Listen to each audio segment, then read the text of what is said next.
YouTubians, Gary with VW Jawbreaker. Thank you so much for coming back. Thank you guys for the new subs and the recent videos. Thank you guys for the support. Once again, without you guys, this VW community would not be what it is. So from the bottom of my heart, thank you. So today, 2054 is rocking and rolling. The last drive along video, you noticed we had some slippage. Then I ended up developing another little minor issue. So we're going to address those today. Let's get to work.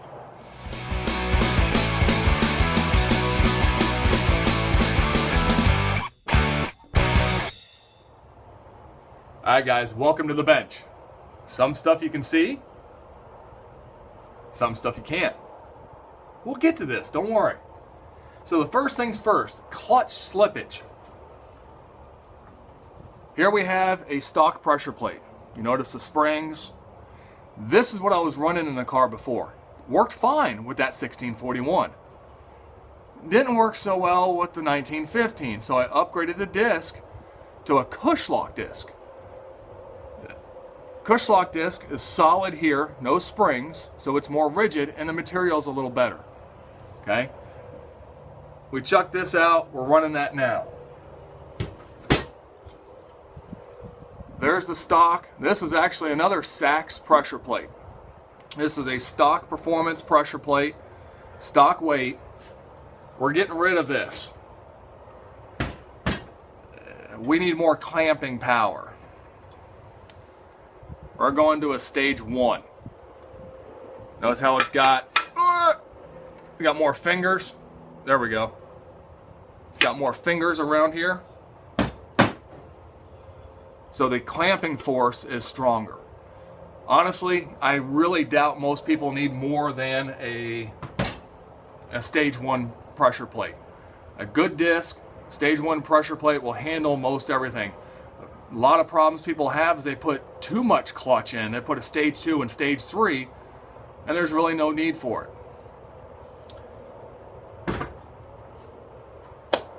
The other issue is rocker arm geometry. My geometry is correct, as you saw in the video. Everything's right there where it needs to be. However, because I'm using the 1.4 to 1 ratio rockers, guys, I learned something here. Here's an old push rod for reference, okay? Got your push rod hole. Hold on. Got your push rod, all right? Push rod tube. We're going to use this pencil as a push rod, okay? Normally, everything's nice and centered. It's not a problem. With the 1:4 rocker ratio and the way it offsets everything on the rocker shaft, mine we're doing more of that, sitting up towards the top. Why? Because of the design of the rockers, okay? So when I mocked everything up, got it working, everything seemed fine. My push rods were not touching the tubes. They were just, ever so slight. However, after running for a little bit, I noticed an oil leak. Come to find out, the push rod was contacting the tube, starting to make it move and wear. So I just ixnayed it, and I haven't actually ran it in over a week. So what I did temporarily is a friend of mine gave me one of these nylon push rod tubes. Said, here, drop, throw this in there, get rid of the leaky tube. This thing started leaking because if you notice, same size hole. So what do? We need push rod tube with a larger hole. That's what we need. That or else you really jack up your rocker arm geometry so it's not right, so you don't contact the tube. Enter CB Performance and a set of JayCee push rod tubes.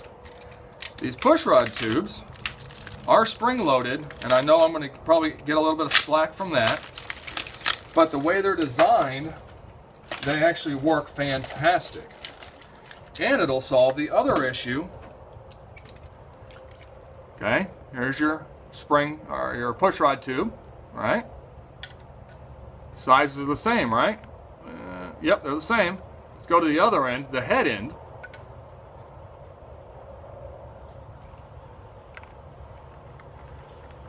It's quite a bit bigger.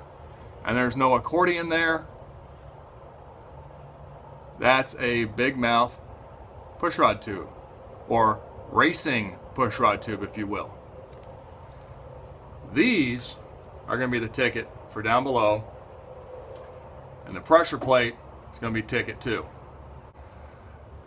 Life's really busy right now, so this is all I have time for. I got to get in and get stuff done, so I'll be back. We're going to get working on the car. I'll be back. Alright, so in preparation to get our pushrod tubes installed, again, these are the JayCee pushrod tubes from CB Performance. Again, you notice one side's bigger than the other. That's to allow more clearance for the pushrod with ratio rockers. First thing we're going to do is take it apart. We're going to clean it. Clean it well. Okay. Flush it out, blow it out.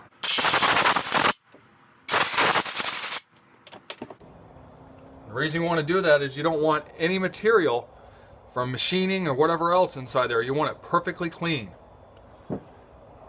Now, the kit comes with a little baggie with some O-rings and some large washers. It also comes with new pushrod seals. You see? There we go. That light's really giving me glare. I'm sorry, guys. So, the first thing we want to do, if you notice, again, two different sizes, the washer, really loose. Oh, nice and snug. Kind of self-explanatory, right? Okay.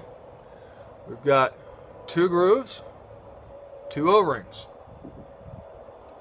So here's what we're going to do. Put the pushrod tube, or the spring on the pushrod tube, and go ahead and slide on one of these O-rings. Okay, so now we got one O-ring on. Slide on the other O-ring. They're a little snug too, I'm going to tell you that much. Whew, that wind's kicking up. It's a little chilly. I know, chilly in Florida. What can I say? I got pants on, guys. Alright, there we go. Both O-rings on. Now we're going to throw some oil on it. If you don't oil it, it's not going to slide properly, and they're going to bind. Throw some oil on it. Throw some oil inside your tube. Lube it up real nice so you can get them to slide together. Without the oil, they will not slide together. Now we need to pull the spring back a little bit. And there you go. It's together. And it will stay together. So now, well, we don't need it on that end. This end gets a regular pushrod tube seal. The large end that goes to the head gets the washer, and then stretch this bad boy over it to seal against the head. And that, guys, is as simple as it is installing and getting these prepped to put in. Now remember, preparation is key. Can't expect things to go together and work right if you don't prepare them. Alright, there we go. Through the magic of not recording. Now have all four for one side done. Stick them in the box. The reason I'm only assembling four tonight is, well, my schedule changed. Well, mostly because it changed jobs. So I don't have the flexibility and the time that I used to have to be able to wrench around and do things. My time is a lot more valuable now. So with that being said, I'm doing the best I can for you guys. And hopefully everything seems pretty smooth for you. But we'll go ahead and get under the car and get these four installed. Obviously we're under the car now. We're leaving the engine in. You notice, I already tried to repair one, but Again, that's a regular size without the large opening, so I was having the same problem. So it's basically as simple as remove your valve cover. In my case, I need to remove the vent hose. Then we're going to remove the rocker arm, remove push rods, and then we can remove the push rod tubes. So let's do this. What do you say? Now these bales are absolute. I hate these bales. I shouldn't say that. I hate these valve covers. These things are a pain in the rear. Man, I hate these things. These are the stock ones. I already have them off. And the stock muffler in the way doesn't help. Man, I miss my dual stingers. Alright, next one.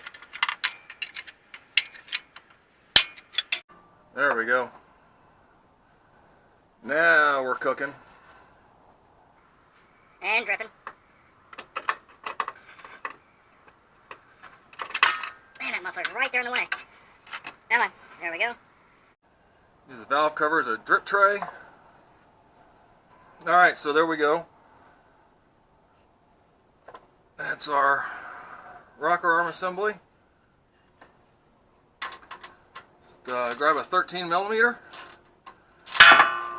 and clank away.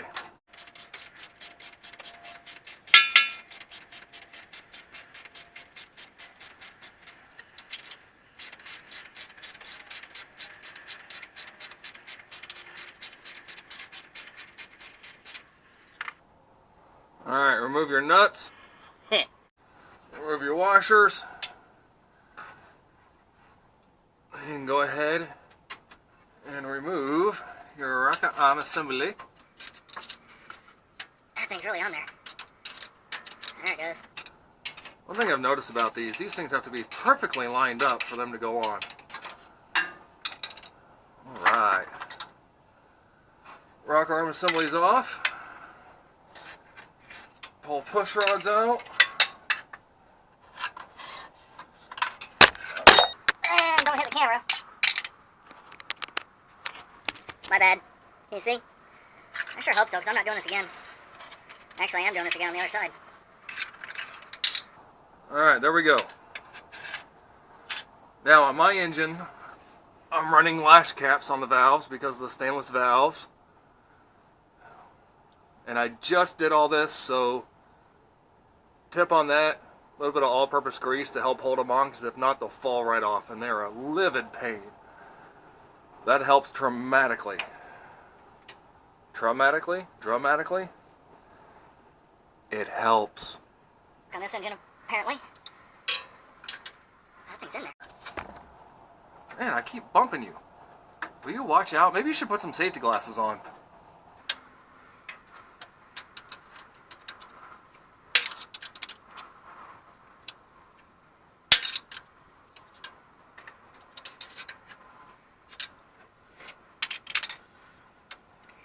This thing did not go in there that difficult. Why is it being difficult to come out? Wow, that thing's a pain.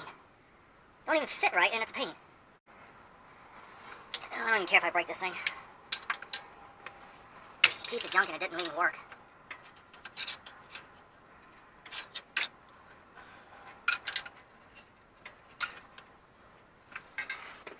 I hope I did not just bump you guys again. Man, what the hay bales? Oh, there it goes. Holy crap. Oh, that's right. This one sunk further in. It's like a windage style. That's why. And I got oil pouring out the back. Alright. Now an easy way to get these old ones out, pair of channel locks. Or just a big old screwdriver, one or two. Rip them on out, you don't need them.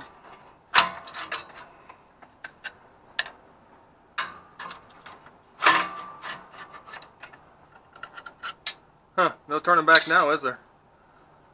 I think not. Let's see how hard this is. I'm going to take a rag, make sure all my holes in the heads and the case are good and clean. They are. It's a brand new engine. Got a little bit of miles on it.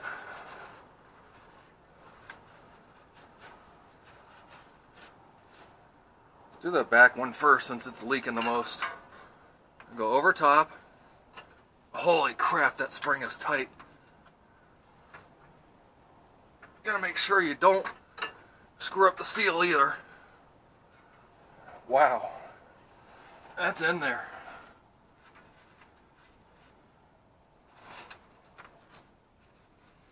That thing is not moving. That took some force. That really did take some force. Wow. I know, I'm trying to make sure everything's good and clean.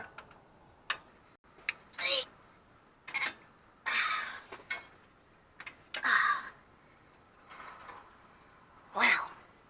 I thought I'm only doing one side tonight, guys.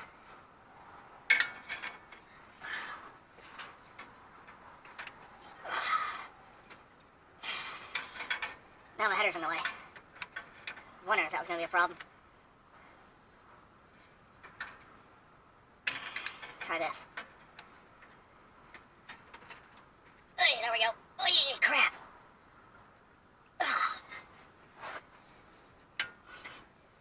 Muffler's in the way, I can't see. Alright. I'm going to fish this last one in there. And compress. Oy. Baby. Holy crap.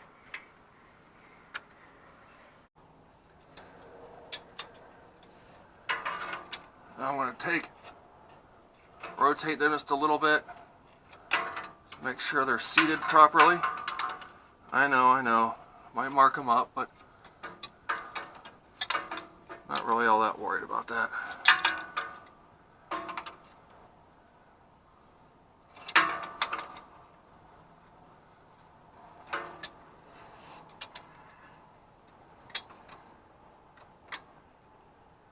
Oh, that'll provide a lot more clearance.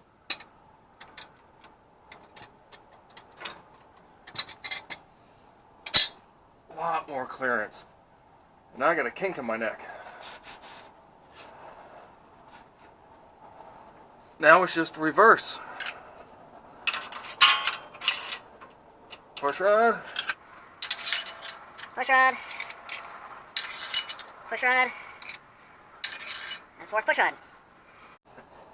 And I'm pretty sure you know the reverse assembly to this. But also don't forget, when you get done bolting your rocker shafts on there, go ahead and run your valves. Make sure they're set properly. It doesn't hurt, you're already right there. Just do it.